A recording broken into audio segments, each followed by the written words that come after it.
Hey everyone, Tony D and the Piney podcast with Little Joan here. Um, let's see. Not a lot going on. I have to do the videos earlier today because I got stuff to do. It's Saturday. Um, the Atilis Gym, big news, lost their court battle, and a judge ruled that they can be shut down, locked up, oppressed, and they're appealing, of course, but it's a shame. It's a shame that healthy people who want to exercise can't exercise. Uh, you know, in a state that supposedly is beating the virus. Sorry, John. Sorry.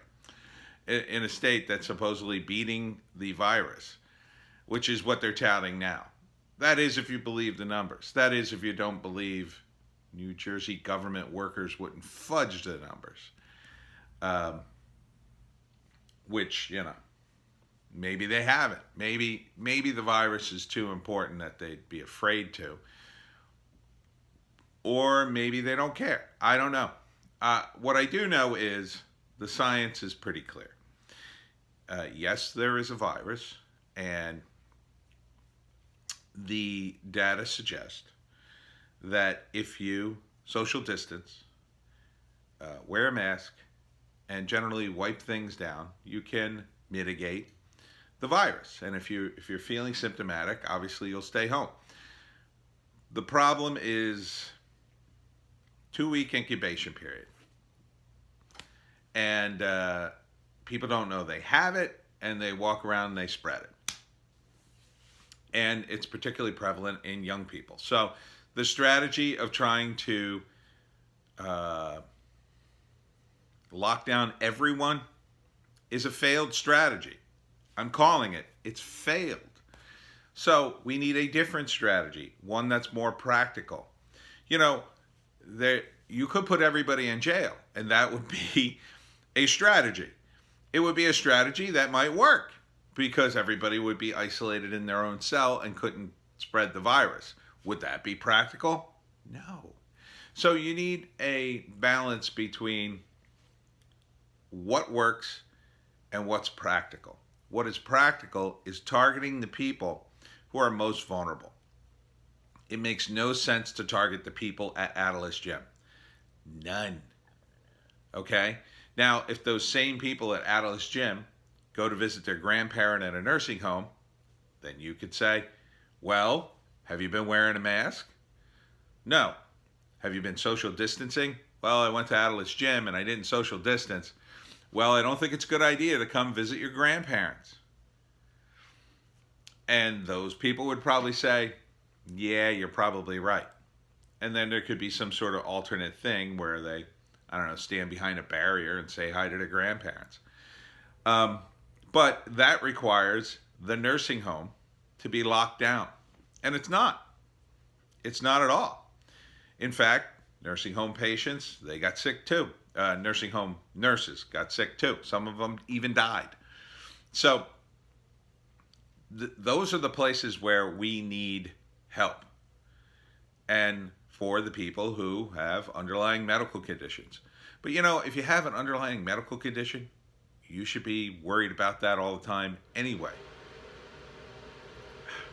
Damn air. Anyhow, other South Jersey news.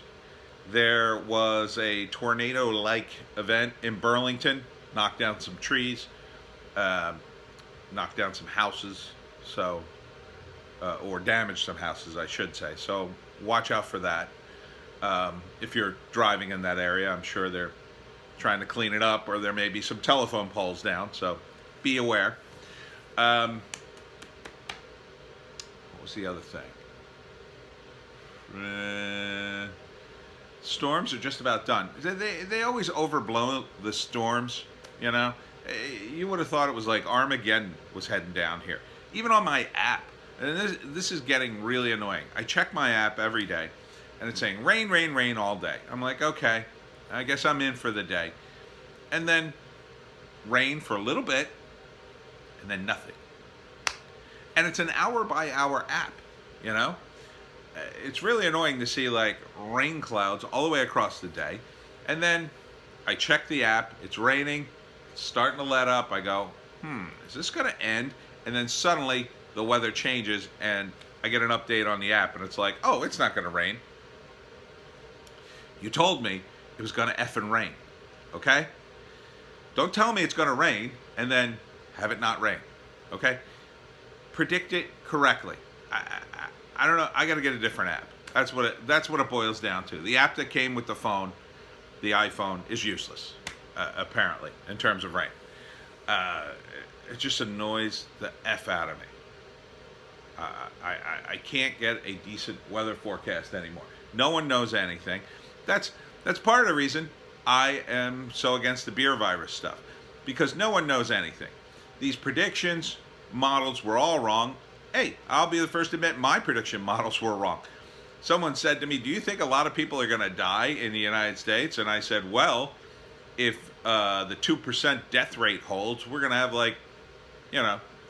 have 6 million people dead. And we're going to be stacking the bodies to the ceiling. That turned out to be wrong. But I'm not in government. I didn't do the research. I just was going by other people's supposed good research. So you can't really trust this stuff. And, New Jersey is going to be hit hard by this crisis, this economic crisis. It's going to take us a long time to dig out of this hole. I see some of the restaurants struggling to get back in business, and it sucks for them. It sucks so much. Let them open inside, you twit. I don't know how else to say it. Please write your congressman in New Jersey if you're one of my Jersey viewers. Write your rep, write Phil, and just tell him to open the damn state. This idea of the quarantine, quarantining people from 31 states. First off, it's totally voluntary. So if you come to the state and you don't think you have the virus and you just run around anyway, and then you go home, who the hell's going to know? How is that investigation going to work? You're gonna have the contact tracers. Let's say I come here from Omaha, right? I come to New Jersey. I'm rife with virus. I don't have any symptoms. I go to the Jersey Shore. I go to Wawa. I spread it there. I'm spreading it everywhere, right? Now you go back to now it's like 2 weeks later, because you got to wait at least 2 weeks for the incubation period. People start getting sick left and right. The contact tracers are like, oh my gosh, who got sick? I don't know. We got to start tracing backwards. So you start with the people who worked at Wawa, the people who work at the shore, and you start tracing back. Well, were you in contact with people? Oh, well, I wasn't in contact with that worker at the boardwalk, or that other worker, or that other worker. How are you gonna contact it back to a total stranger tourist rife with the virus who came in for a week and then went home? You might be able to trace it back to a motel or a hotel that they stayed in, assuming those people get sick too, assuming the staff gets sick, assuming you could trace it back to a particular room. How could you do that? It would have to be someone in the entire motel or hotel that got sick, and they would have to be back home sick from the virus, and you'd have to be able to contact them to confirm that.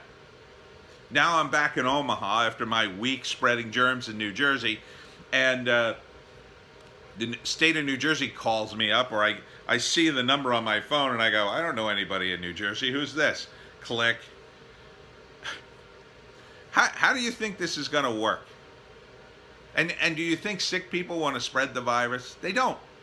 Anyone who's got no symptoms probably has an asymptomatic variant anyway. Drives me nuts. Drives me what? Absolutely nuts. Well, I've forgotten the other things that happened in New Jersey. I'm sure it was boring and unimportant. But that's it from Tony and Little Joan. We'll see you next time.